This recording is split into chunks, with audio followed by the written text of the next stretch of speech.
Assalamu alaikum warahmatullahi wabarakatuh. Brothers and sisters, you are listening to Z on Ramadan.fm on 87.7. I've got today a wonderful program discussing local governance in the form of our city council in the city of Leicester. I've got my wonderful friend here, Patrick Kitterick. Good afternoon. Patrick, how are you? If you come forward a little bit to the mic, No, I'm. How are you today? Patrick, are you seeing the vibe of Ramadan? Yes, it's always interesting to. I've lived in Highfields for over 25 years. It's a long time. Patrick, you were there at the first ever iftar event in Churchgate. Yes. Facing the clock tower. Yeah. No, it was an honour to be there at the start of it. No, you know, Patrick, at the clock tower I mentioned, there were 4 statues watching over us, keeping an eye on us, and keeping us safe and sound at the clock tower. And I asked this question repeatedly: who are the 4 chaps on the clock tower? People walk past there and they don't know. Patrick. Is it? I think there's Alderman Newton and Thomas Wiggerston and the Beats. You're doing well. 2 out of 4, not bad. I don't know whether that old rogue de Montfort is up there. Yeah, he's up there as well. No. Yeah. I'm gonna fail on the 4th one, but in reality, it's old men leering over you in statue form. It's not what I came into politics for. One of Leicester City's iconic statues. Who is the 4th one? The 4th one. That we will let one of our viewers call us and tell us who the 4th one is. 0116 4822 077 488 55055 is our WhatsApp or SMS. Simon de Montfort was just a gangster at the end of the day. Yeah, Patrick has got 3 of the statues. Now, what happens normally? You'll ask this question and then you'll get the listeners to call in and they will be on that Google. They'll be pressing the buttons on their phone to find out who is that. It's the spoil the pub quiz. So who's the 4th one? So now, I will leave you alone with that and we will move on. Patrick, first iftar in Leicester. And how many years would you count that we've had a diverse community in Leicester? I mean, what year would you go back to? Oh, well, the 60s or the 70s? Well, I think there's certain landmarks. I think it goes back earlier than that. I've heard reports back to the 1920s. So it's a case of people have always travelled to this city, and in terms of diverse communities. First of all, you had the Irish and the Jewish moved to Leicester. Where I live in Highfields, around College Street, a lot of those houses were from Jewish merchants. The Irish used to live in the old town. So actually, if you're going back, and then you go back to the Romans, Leicester was founded by immigrants from Rome. So it's always had an international history.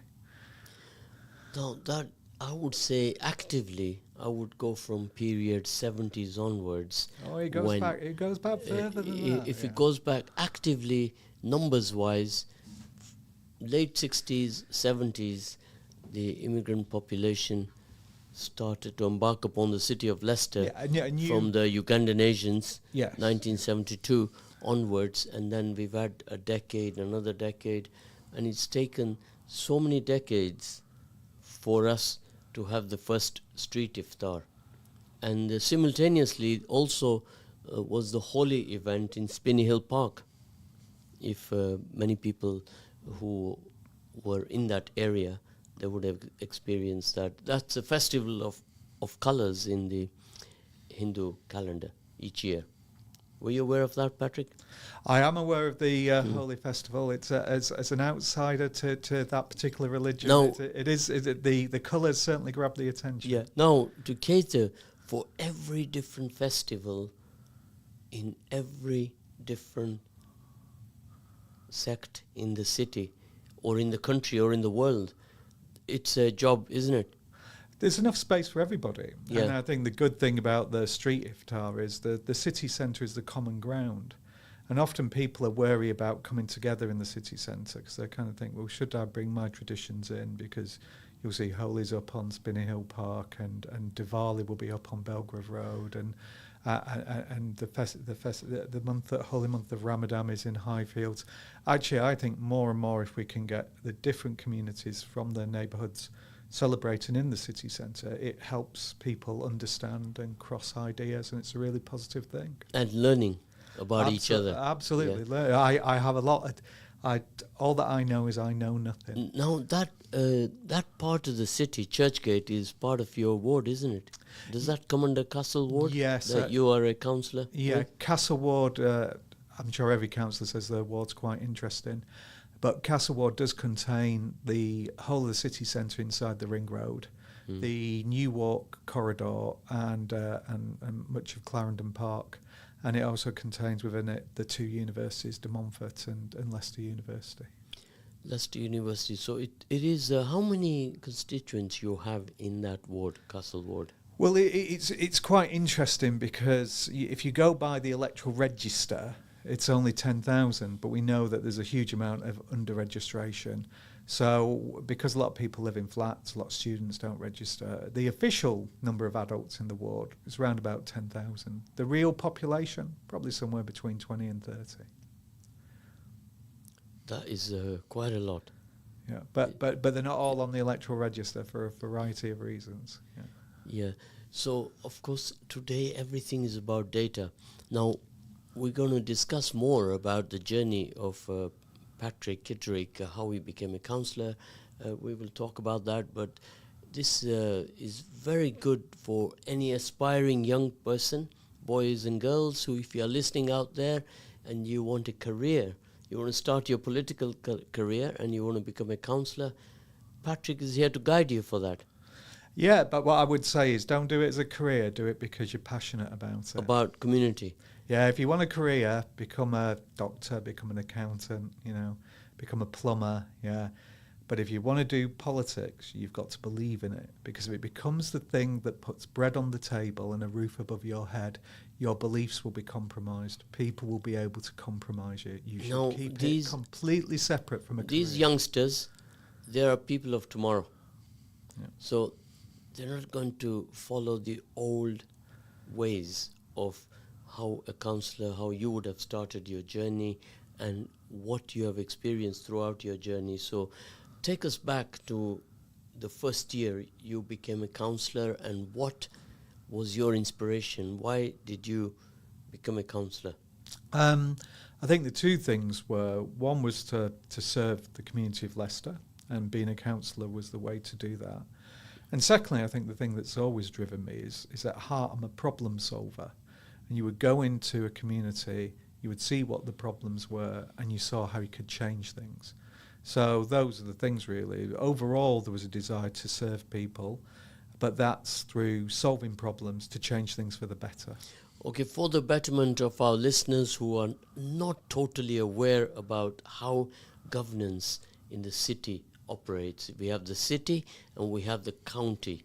So county today, the way the system is, the county is, they have their governing offices at County Hall in Glenfield and Groby area, and the Oadby and Wixton, they come under the county council.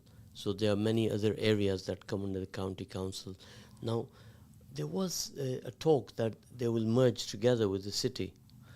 Yeah, on the 21st of March, there's going to be an initial closing deadline for people to present their plans to how the council should change right across the country, but including Leicester, Leicestershire and Rutland. And I believe later this year, towards the end of November, people have to present their final plans to the government about how things might change. So is it the public who will decide that? No, it will be the Secretary of State for Local Government, Angela Rayner. She will ultimately decide. It will be Parliament where it will be decided. There are no plans for any kind of referenda or anything like that. So it will be, plans will be submitted, they'll be consulted upon, but the ultimate decision maker, it will be Angela Rayner if she's still the Cabinet Minister for Local Government. Now, here's a message come to me just now is how many councillors are there in the City Council? 54. 54 is the answer. Then that is an answer for free. absolutely. So a lot of this information you can catch it on Google, but Patrick is here to answer any question that you require. Now, another one here is, what is the breakdown of the 54 councillors in the city council? There are currently, I believe, and I go to Google to confirm this. There are 3 Green councillors, 3 Liberal Democrat councillors. Then there are, I believe, 17 Conservatives, yeah, and about 31 Labour. But there's some Labour, and I think of the 31 who are Labour, one has there are 2 independents. There's 2 independents. I think one left the Labour group after the election, and one left the Conservative group after the election. But if you want to confirm the exact numbers, you can go on the City Council website. Yeah, so a lot of these questions are available there on Google, but you're free to continue to ask any questions. No, we will not. But there is currently a majority of Labour councillors, around about 30 Labour councillors. So that is a Leicester first. In the last 50 years, I've not seen that to be the case. Yeah. It's the first time ever in the city of Leicester since 1972 onwards. We've had a majority. Labour always, but this time Labour's round, majority has dropped drastically. Labour lost its majority in 2003 after the Iraq War. But it's a case of it built it back up then. But against the swing in the country, Labour lost a lot of seats in 2023. In So, and also 3 Green councillors. Is that a high number for the city of Leicester? Yeah, it's historically. It's the highest number we've ever had. We're a small party, but we're growing all the time. Yeah, you yourself used to be a Labour councillor. I used to be a Labour councillor. And you switched over to the Green Party. Now, one of the listeners had talked to me yesterday, and he told me that if you're doing a program tomorrow with Patrick, and convey my message to him, is that our national parliament and our local governance are tools of division. Both of them, they fly the flag, red, green, yellow, blue. So they're already divided there. The division in our community starts from our parliaments and our local councils, where they will sit and propagate their ideology equals their narrative. And what's your view on that? I think I'm quite happy to be judged by my actions. If anybody looks in the last 2 years, I've worked together with Liberal Democrat councillors, with Conservative councillors, with Labour councillors. I've worked with the local independent MP, Shaukat Adam. In the end, as I said, I go back to the fact that ultimately I'm into solving problems. I won't let party division stop me from solving a problem. And often the solution to a problem is by working together. Of course, we champion working together here at Radio Ramadan FM. We always say together everyone achieves more success. And we shall continue to be on that track always, and spread the gospel, as they say, in the community. So now, when we have 30 and 17, 3 and 3, this is the divide we have on your table of 54. And you have a motion put on the table. Run us through it, how it happens in the council. Yeah, so what happens is at the moment we've got a city mayor system. So the city mayor makes the vast majority of decisions, and what happens is if we agree with the city mayor's decisions, we leave it alone, but if we disagree with it, we can challenge it both at scrutiny and in the full council meetings. So I have seen cases in the past where if you didn't agree, then you lost your position as a councillor, you were deselected. Yes, I often disagreed with the city mayor, and that was one of the reasons why they said, well, you can no longer stand as a Labour councillor. So, this city mayor system is very bad. I voted for it, and to be honest, I've regretted it for a long time. It's too much power for one person to have. It goes to their heads. And the city mayor doesn't like criticism, and if you question him, you're gone. And so everybody left within the Labour group of councillors all are terrified of the city mayor, and that's not a good thing. So that is a little bit of a shock for me to hear. Yeah. And all of you listening in right now on radio, young people who want to start their political career and become councillors, obviously they're not going to continue in the same pattern as what we have currently. They're going to require, tomorrow's world has got to be different. It cannot continue to be the same. Absolutely. Otherwise, where is progress? Yeah, absolutely. So in our local governance, there has to be elements of change. Today we are driven by data management, data analytics, and where we're going forward tomorrow is what do the young people, what do they want to see in tomorrow's world, right? We have 3 young people there nodding, and they're saying, obviously they're expressing some kind of an opinion as to what they want to see in tomorrow's world. And how are we going to cater for that? Or how are we going to accommodate that? I'm incredibly positive about the way that technology can change our lives, but the real question is, and we think we should embrace that technology, but it's who gets the fruits and the benefits of that technology. If you said to me 30 years ago you could press a button on your phone and food would get delivered to your house, you'd say, marvellous, we'd live in paradise. But we don't live in paradise, because the men, and it is mostly men who have to deliver that food, are treated on very short-term contracts. They're set up to fight against each other for work. They're set up to take dangerous risks of cutting across traffic, driving on pavements. And what happens is the people who own those tech companies, they get the billions. Back in the day, if your boss owned the factory and they did really well for themselves, they might have a Rolls Royce. The boss of the factory now can afford a rocket ship, yeah? They've creamed off all of that wealth and all of that benefit, and actually I think we need to redistribute it more so we can all share in the benefits of the technology. Yeah, back into the community.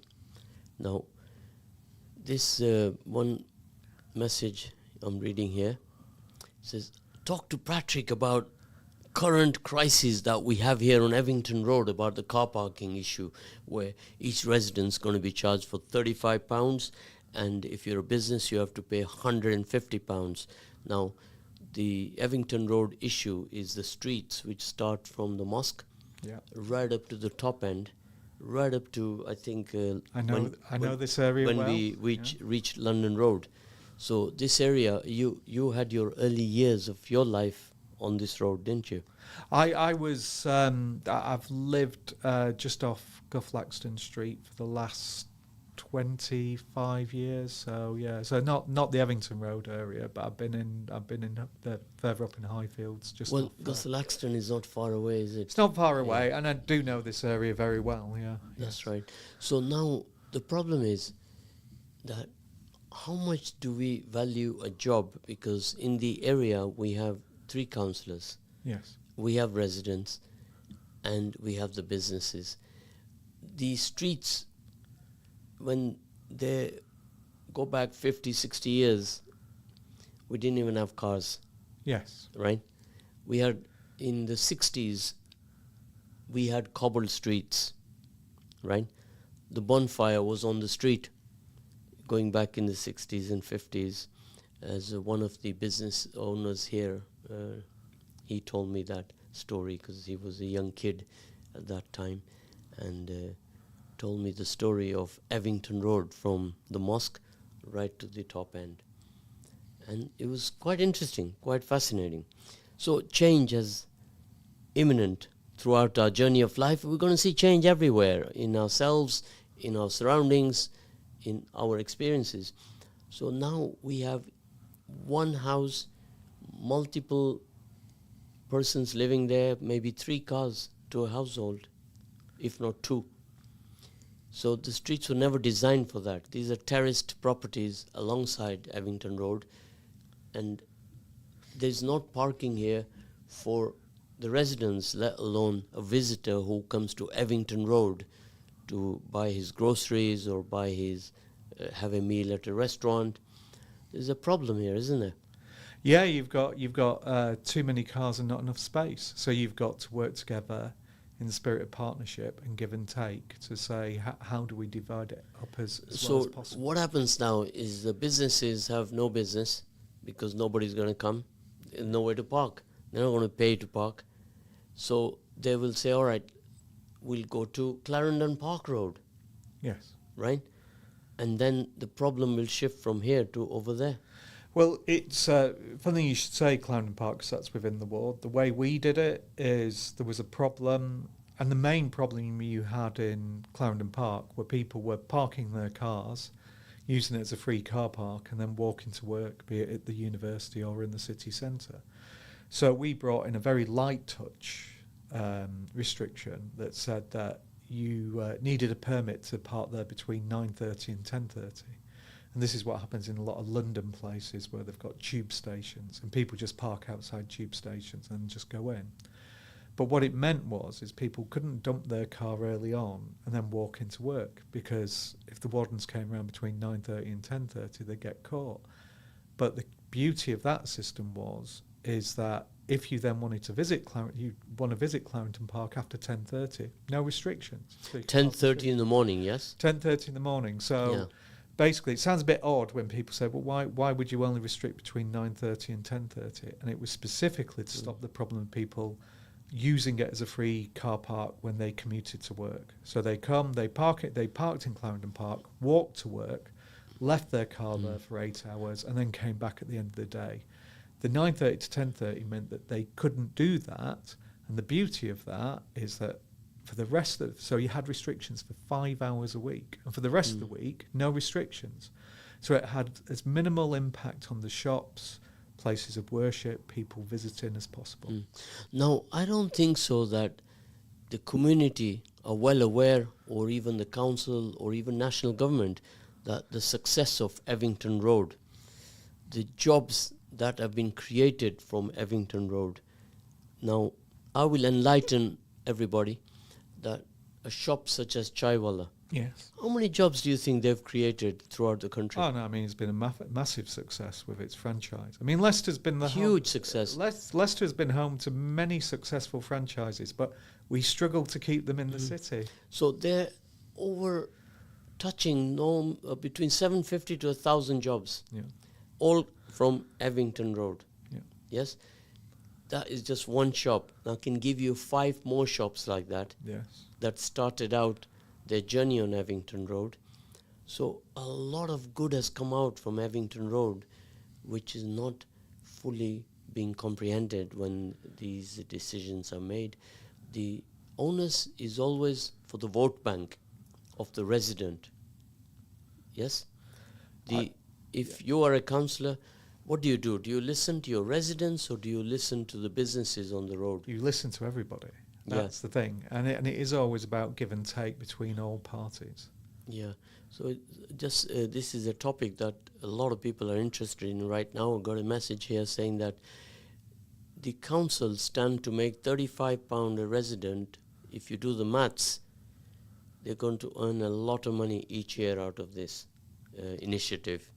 But they're not thinking about the jobs that will be lost from the businesses. Yeah. So the question is now, what is the value of one job? If one person loses a job here, how is that going to impact? Yeah, I mean, national. To be perfectly frank, I haven't put forward this plan. It's the council that's put forward this plan. So I'm not here to defend what the council's putting forward. All I can say is my experience, which is Clarendon Park and Queen's Road, a different kind of commercial shopping centre, but similar in a lot of ways. Yeah. And the way we tackled it was we said, well, we have the restriction between 9:30 and 10:30 to prevent commuters coming and parking on the streets, then walking to work. I know Evington Road well enough to know that there are issues with the evening economy, But actually what should happen is everybody should sit down and try and work out where the give and take can happen. And as a councillor, you should listen to everybody, not just one particular side in a debate. But it will require give and take from all the parties involved to try. And you won't make it perfect, but you could definitely make it better. So it is a every year issue we have here. Last year, the issue was another message I'm reading here. It says, last year it was £25. Now it is gone up to £35 this year when they brought this matter up on the table again. Here's the message here. Can you also please thank Patrick for all the support and help towards the first street iftar in the city, making history. Without him, it would not have been possible. Thank you from the bottom of my heart. There's a message for you, Patrick, of appreciation. Yeah, that's very kind. Thank you very much, Mohammed. It's a case of councillors weren't consulted on this increase from £25 to £35. It was just issued, and again, one of these decisions that the city made. So I'm trying to weigh up the mathematical gain against the loss of jobs, because if a business, his turnover drops because there's no people coming here because they have nowhere to park. Yes, he's going to lay off staff, isn't it? Yeah, but as I said, or ultimately he may close down. It's not for me to come in from Goughlanxton Avenue or Castle Ward across the road and tell people in Stonygate Ward or the Evington Road area of what happens. All I can advise is that actually if you go to Queen's Road and you talk to residents and shopkeepers, they would rather the scheme was free, but actually if you ask most people, the scheme generally works on that 9:30, 10:30 prohibition. In the morning, in the morning. But to be fair, I could go and talk to people on Evington Road and they'd say, but we have problems other than commuters. So you've got to listen, you've got to try and work out what the best way forward is. But I can see the proposal. Here's another message. I appreciate people's worries at the way it's being proposed. Another message here saying that why doesn't the council put a solution forward? Of course, it's not for me to answer that or for you to answer that, is to do a compulsory purchase on one of the properties on the road and create a car park there.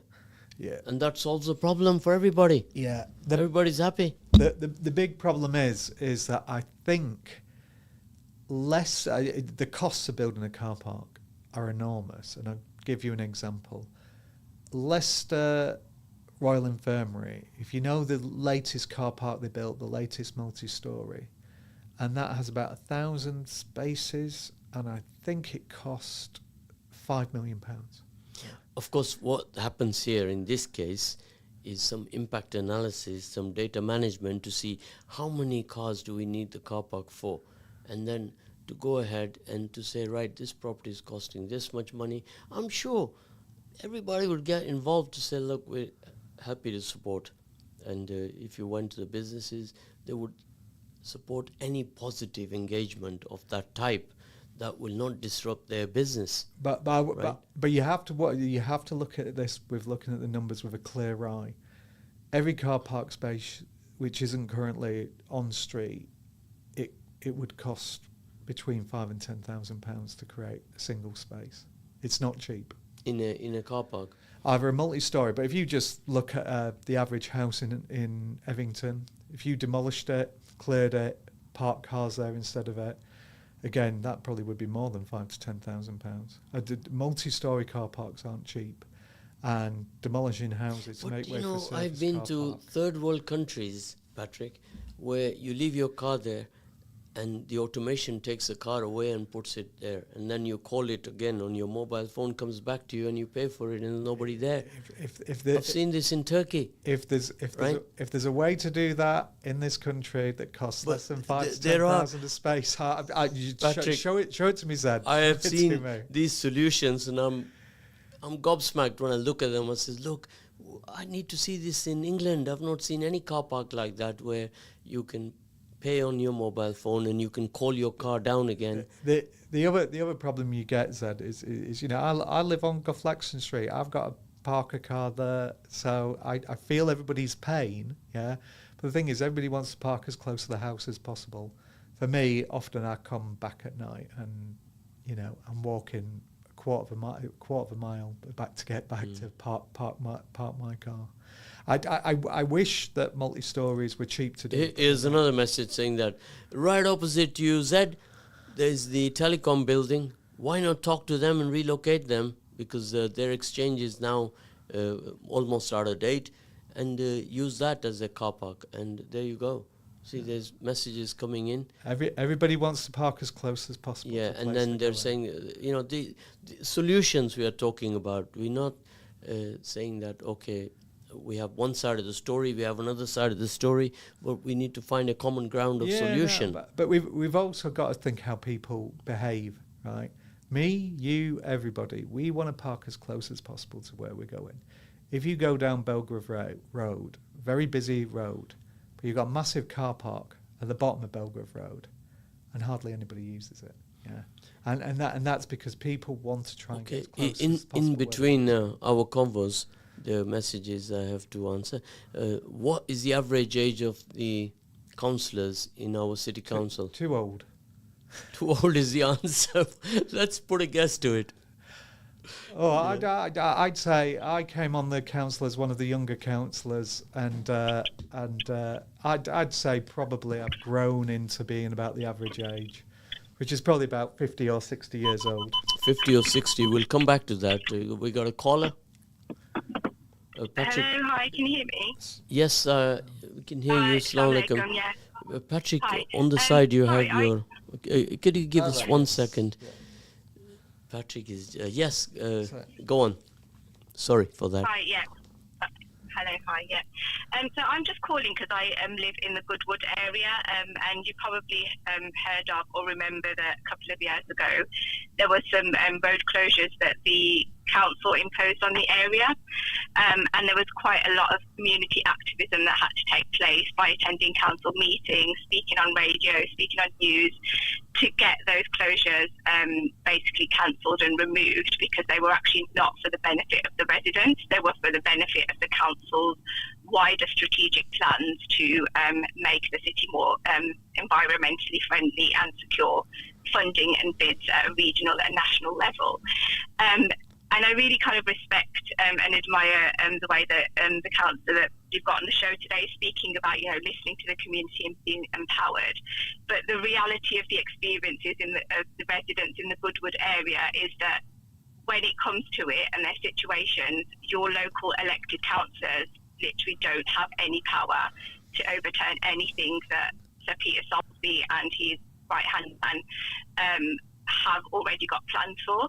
So I just wanted to ask about how things changed around that, and actually what autonomy do elected councillors actually have when it comes to it around actually upholding what the residents want for their areas, because we found that none of our 3 councillors actually turned up, had a say, were supporting the community at all, and we had to take it into our own hands to literally coordinate amongst our community to have an active neighbourhood watch basically 24 hours a day to make sure that the council wouldn't come and impose the restrictions again, because it became a bit of a game of cat and mouse, which was actually really pathetic, but it really showed the true colours of the council at the heart around just politics and how decisions are made.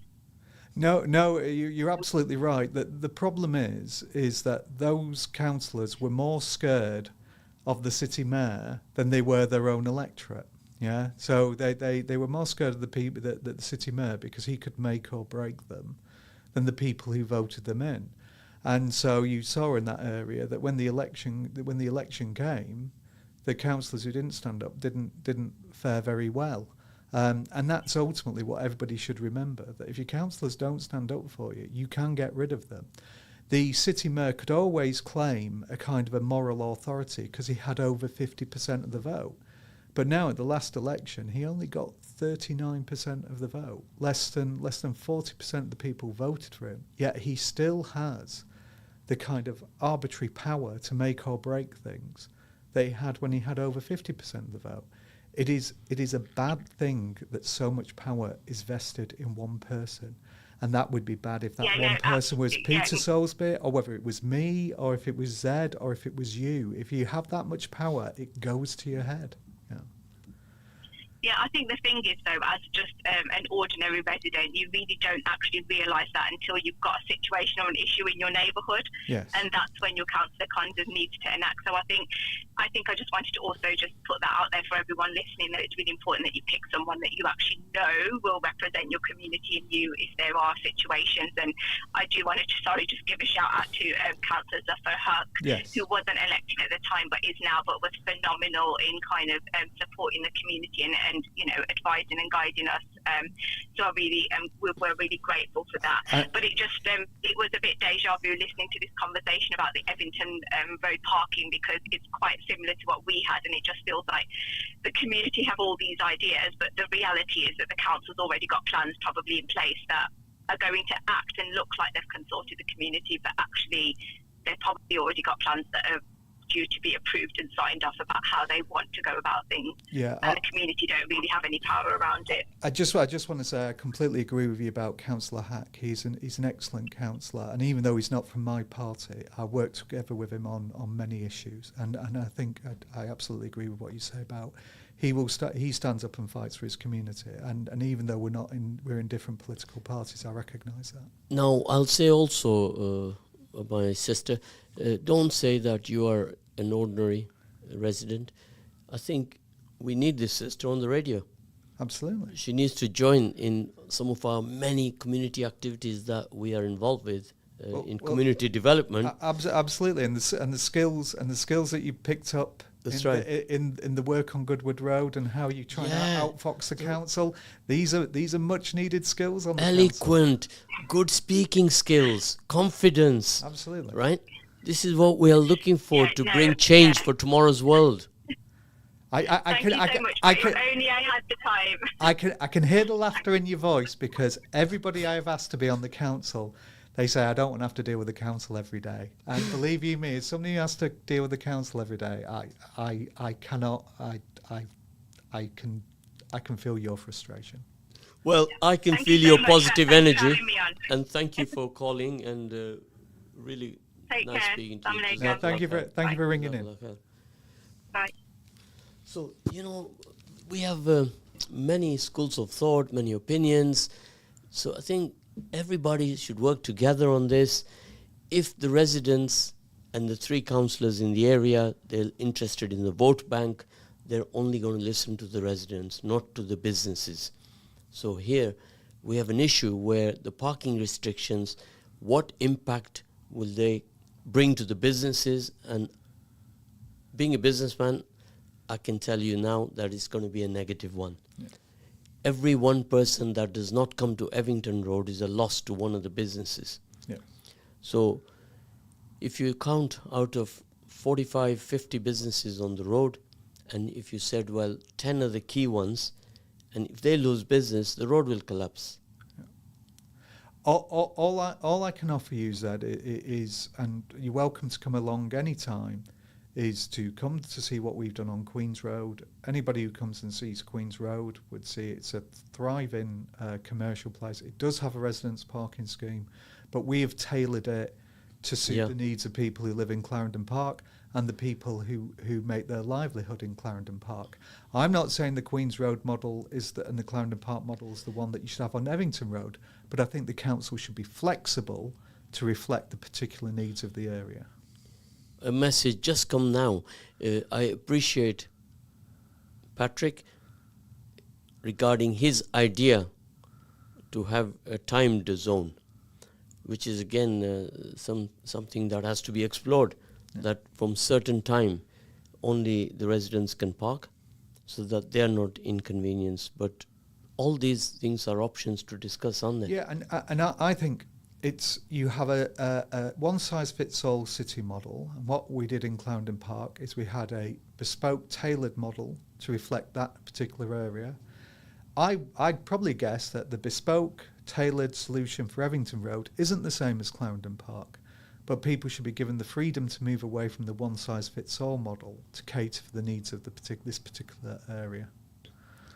That's right. So I think we need to move forward in a positive direction by all working together instead of creating a lot of animosity, ambiguity, and also then if my biggest concern is job loss. Yes. If there's jobs going to be lost on the road, that will have social disorder issues, mental health issues, financial issues, and crime. Every jobless issue is directly related to crime. But I would say, come to Queen's Road, and see all the units are filled. It's a thriving area. You can have the two together, but you've got to take account of the needs of each community in itself and not try and impose one size fits all on a whole area. So we need to tailor a situation here where everybody can come together on a table. Now, this is not a new subject. This is ongoing, Patrick. I think it's in its third year now, and there seems to be a little bit of detachment on this. So if a media person comes on this road and they come at a time when it's extremely busy on the road, they'll form a biased opinion. They'll form their opinion on what they see, but you have to look at it overall to see the impact analysis of how many jobs you're going to lose. That's what I'm interested in as a businessman. And times are tough for small businesses. You've got Rachel Reeves' national insurance changes. You've got an ending of some of the reliefs around COVID and small businesses. It's a tough time for small businesses. I fully get that. Yeah. So I think we all have to look forward to a better tomorrow. And going back, another message reading here is that if everybody is old in the council between the ages of 50 plus, then there's no room there for a young person to become a councillor. There's no. There are some younger councillors, but not many, not enough, not nearly enough.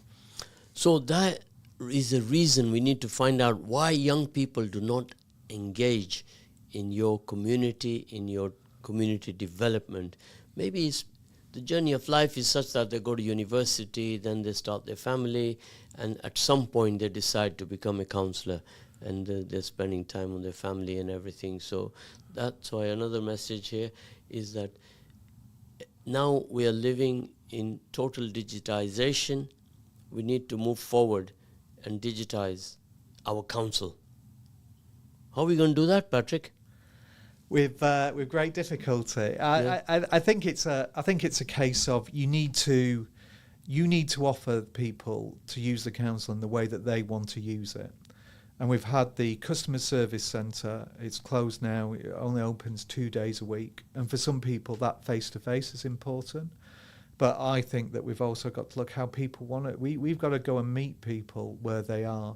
And that could be through doing app development, and the council's had some degree of success with that, with the Love Leicester, Love Streets app. So apps are a part of the solution, using WhatsApp's part of the solution, using Snapchat's part of the solution. The council should always be looking flexibly in order to deliver services in the way and the manner people want. And digital is going to be a big part of that. Definitely, that is something I'm looking forward to. I think that is the way forward for our children, for our grandchildren, to see a totally different way of governance, whether it's nationally or locally, one that is based on keeping everybody together and offering us security. Security is the most important thing in any community that you live in, isn't it, Patrick? Absolutely. That nobody wants crime, and everybody wants to live in a secure environment, whether you're living in one part of Leicester or another part of Leicester, right? We have to promote the values of each culture and each religion, each tradition, and so on. So, once again, I will thank Patrick for the third time for his input at the Ramadan Iftar, and my colleague says, without Patrick, we could not have pulled it off.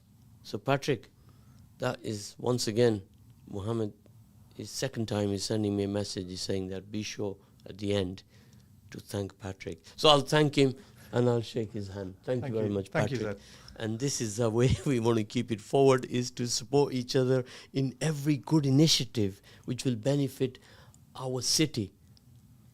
Absolutely, it's our city, and we all belong in it, and we all need to make a contribution to making it better. So it's back to that brand which was created about 10 or 15 years ago called One Leicester. Absolutely. That Sheila had come up with that. Yeah, no, Do you remember?